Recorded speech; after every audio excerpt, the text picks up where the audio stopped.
they used to talk Constitution a lot when I was in those spaces. Constitution, this, the founders, and all this stuff. Now they are talking the agenda.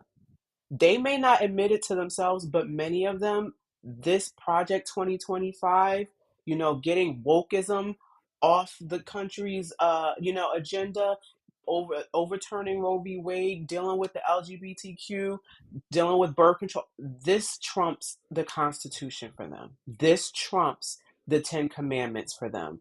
It is no longer, and you know how like when you're on the beach, and your feet is in the sand, and you're just looking out, and you look back and you're like, how did I get swept this far in? I didn't even realize I was this far into the water. That is what's happening, where many of them might have started out thinking, well, I think this is what God wants for this country, so I'm going to support it. I'm going to pray for it. I'm going to vote that way.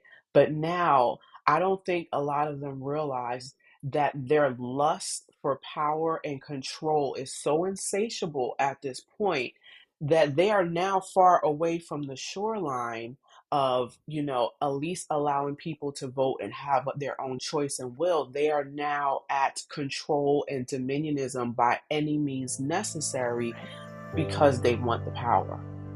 They have traded in the Constitution, which they stood by, for power.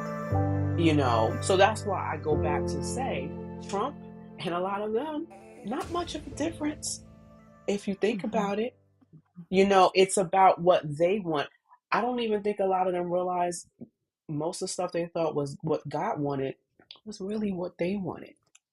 And this is what Martin Luther and the Martin Luther Protestant Reformation was about, even with the Catholic Church. Hey, hold up. You're not going to run the show. You're not God. We don't have to. And they turned around and did the same thing, whether they realize it or not. So, like the emperor with no clothes on, that Yep. book, he's Yeah. walking around. I don't think they realize they don't have clothes on.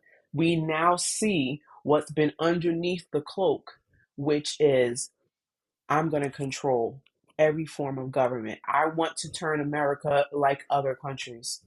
No democracy, and it's scary.